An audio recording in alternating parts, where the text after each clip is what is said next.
অনেকদিন আগে সখীপুর নামের একটি সুন্দর গ্রাম ছিল। সেখানকার মানুষজন ছিল অনেক ভালো, তাদের খুব ভালোভাবেই দিন কাটছিল। হঠাৎ একদিন ওই গ্রামে একটি পেতনির আগমন ঘটল। সেই গ্রামের ফাঁকা রাস্তার পাশের পুরনো একটা বট গাছে এসে থাকতে শুরু করলো সে। অনেক সাধনা করে আমি একজন শক্তিশালী পেতনি হয়ে ফিরে এসেছি। এবার আমি আমার প্রতিশোধ নিতে পারবো। আমার সাথে আর কেউ পারবে না। এবার আমি যা চাইবো তাই হবে। অনেকগুলো বছর আমি অনেক কষ্ট করেছি। এবার আমার প্রতিশোধ নেওয়ার সময় এসে গেছে। আর দেরি নয়, এখনই আমি রাজবাড়ি যাব আর ওই রাজা রানীর ঘাড় মটকিয়ে নিজের প্রতিশোধ নিয়ে নেব।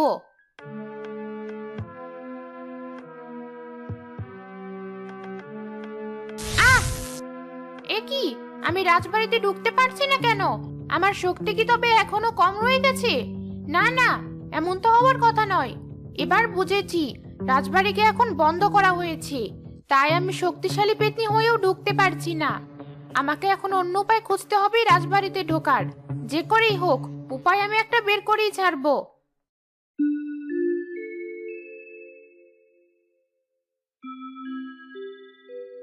মহারাজ, আপনার সাথে আমার জরুরি আলাপ আছে। এখনই ঘরে চলুন। বলো রানী, কি বলবে? মহারাজ, আপনি আমার কথা শুনুন। আমার মনে হচ্ছে এই বাড়িতে কোনো পেতনির আনাগোনা হয়েছে। রানী মণিমালা মারা যাওয়ার পর থেকে আমার খুব একটা সুবিধা লাগছে না, আর এখন আমার সন্দেহ আরো বেড়েছে বিভিন্ন কারণে। আপনি একটা ব্যবস্থা করুন, আমার কথা অবহেলা করবেন না। রানী, তোমার কথা আমি কখনো অবহেলা করি না। আর তুমি যখন বলছো, নিশ্চয় কোনো কিছু খেয়াল না করে তুমি বলনি। বেশ, আমি আজই এর একটা ব্যবস্থা করছি।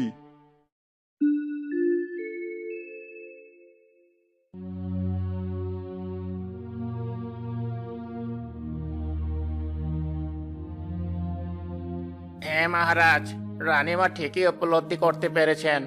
আমিও রাজপ্রাসাদে এসে বুঝতে পারছি এখানে পেতনির আসা যাওয়া আছে, তবে সেটা তেমন শক্তিশালী পেতনি নয়। আমি রাজপ্রাসাদ বন্ধ করে দিচ্ছি, তাহলে আর কোনো পেতনি এখানে নিজে নিজে আসতে পারবে না। ঠিক আছে কবিরাজ মশাই, তাহলে তাই করুন। রানী, তুমি আসলেই খুব বুদ্ধিমতী। তা না হলে এত দ্রুত তুমি সব কি করে বুঝে যাও? আমি বুঝি না। সবই আপনার শিক্ষা।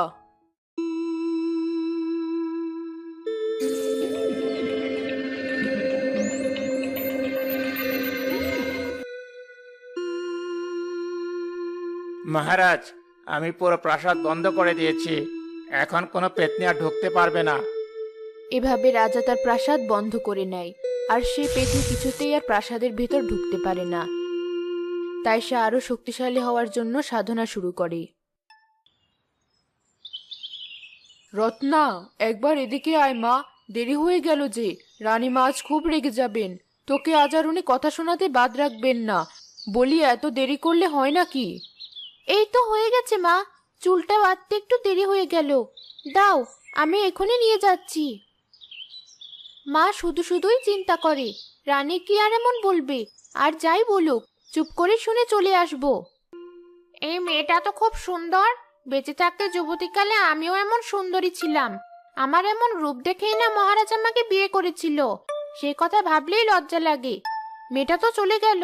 ভাবতে ভাবতে মেয়েটাকে দেখার কথাই ভুলে গেছি। ঠিক আছে, পরে আবার দেখা যাবে। এখন আমি এটা ভাবি, রাজপ্রাসাদে কি করে ঢুকবো। কিরে রত্না, তোর কি খুব সাহস হয়েছে? তোকে কতদিন বলেছি তাড়াতাড়ি দুধ নিয়ে চলে আসবি, তাও তুই দেরি করিস। আর একদিন এমন করলে মহারাজকে বলে গ্রাম থেকে তাড়িয়ে দেব তোকে। ক্ষমা করে দিন রানীমা, আর এমন দেরি হবে না।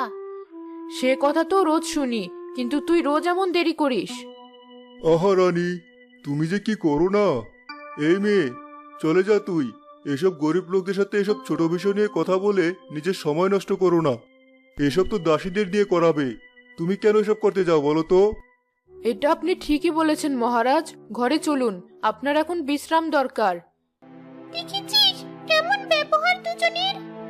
তা হবে না, যেমন রাজা তার তেমন রানী, দুজনেই একেবারে সমান। মানুষকিরা মানুষ মনে করে না। সে তো ঠিকই আছে, কিন্তু এবার চুপ কর, না হলে আবার আমাদের গর্দান যাবে। কিরে রত্না, রাজবাড়িতে দুধ দিয়ে আসার পর থেকে এমন মুখ ভার করে বসে আছিস যে? নিশ্চয় রানীমার বকা খেয়েছিস। বলেছিলাম একটু তাড়াতাড়ি যেতে, কিন্তু তুই তো আমার কোনো কথাই শুনবি না। এবার বকা শুনে এসে গাল ফুলিয়ে বসে আছিস।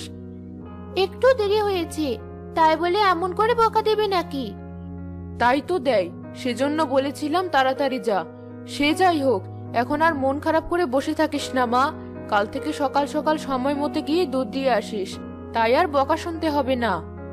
না মা, আমি ভেবেছি আর রাজবাড়ি আমি দুধ দিতে যাব না, তার চেয়ে ভালো বাজারে বিক্রি করব, এত কথা শুনতে হবে না। কিন্তু ওখান থেকে আমরা যত টাকা পাই, বাজারে গ্রামের লোক কি তত টাকা দেবে? ওই দিয়েই তো আমাদের সংসার চলে। সেসব পরে দেখা যাবে মা, আমি যা বলেছি তাই হবে। এই রত্নার মা, গরু কেনার সময় তো আমার থেকে টাকা নিয়ে এসেছিলে, বলেছিলে কদিনের মাথায় দিয়ে দেবে। স্বামীহীনা অসহায় মহিলা বলে দিলাম, কিন্তু এতদিন হয়ে যাচ্ছে তোমার টাকা দেওয়ার নাম নেই। সামনের সপ্তাহে টাকা না দিতে পারলে তোমার গরু কিন্তু আমি নিয়ে যাব। রাগ করবেন না ভাই, আসলেই এক জিনিস দিয়ে সংসার চালাতে বেশ কষ্ট হয়ে গেছে, তাই আপনার টাকাটা আর দেওয়া হয়নি। যে করে হোক সামনের সপ্তাহে দিয়ে দেব ভাই। ঠিক আছে ঠিক আছে, আর বলতে হবে না, সময় হলে দেখা যাবে।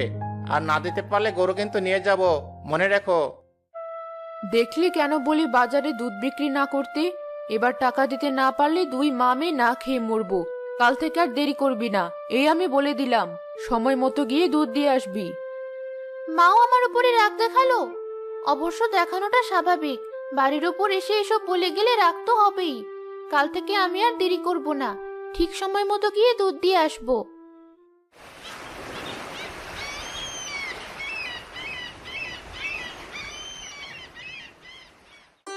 এরপর থেকে রত্না প্রতিদিন ঠিক সময়ে গিয়ে রাজবাড়িতে দুধ দিয়ে আসতো। পেতনি সেই গাছে বসে বসে রত্নাকে দেখতো আর ভাবতো কি করে রাজবাড়িতে ঢোকা যায়। এই তো পেয়েছি বুদ্ধি, আমি এভাবে রাজবাড়িতে ঢুকতে না পারলেও কারো উপর ভর করে ঠিকই রাজবাড়িতে ঢুকতে পারবো। হ্যাঁ, এটাই আমি করব।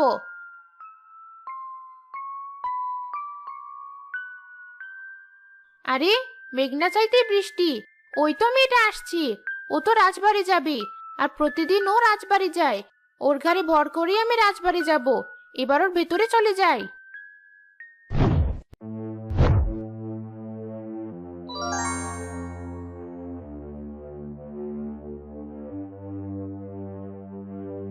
এই, দিন দিন এমন কম করে দুধ আনছিস কেন?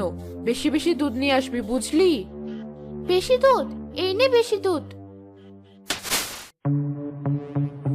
তোর এত বড় সাহস! এখনই তোকে আমি শুলে চড়ানোর ব্যবস্থা করছি, দাঁড়া। এই, কে কোথায় আছিস? এই মেয়েকে বন্দি কর।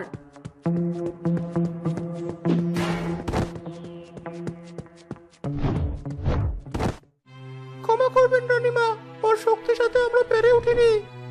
ছি, সে কথা আবার বলতে এসেছিস? তোদের লজ্জা করা উচিত।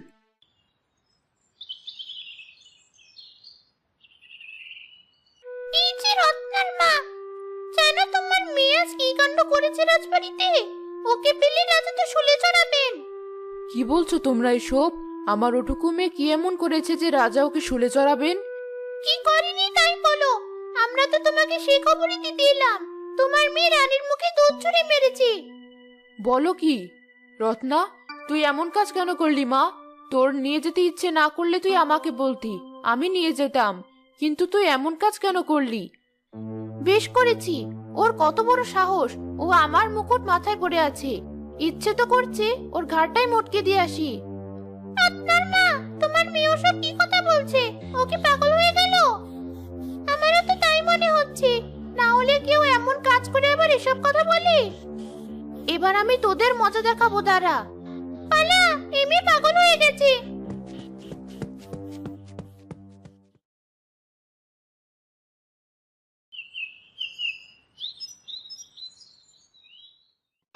এই যে, আজ তো তোমাদের টাকা ফেরত দেওয়ার দিন। দাও, আমার টাকা দাও দেখি, না হলে এখনই গরু নিয়ে যাব। ভাই, পুরো টাকা তো হয়নি, অর্ধেক হয়েছে, তাই নিয়ে যান। পরের সপ্তাহে বাকি টাকা দিয়ে দেব। তা বলে আজ আর হবে না, আমি গরু নিয়ে যাচ্ছি।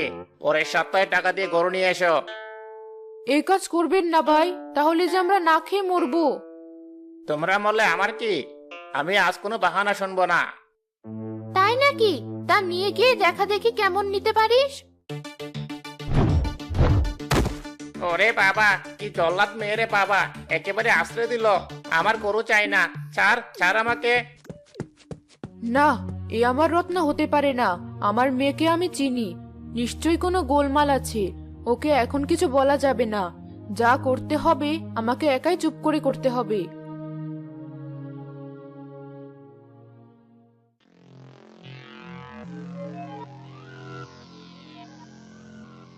আপনার বাড়ি এসে আমি যা বুঝলাম, এ কোনো সাধারণ পেতনি না, এ অনেক শক্তিশালী পেতনি।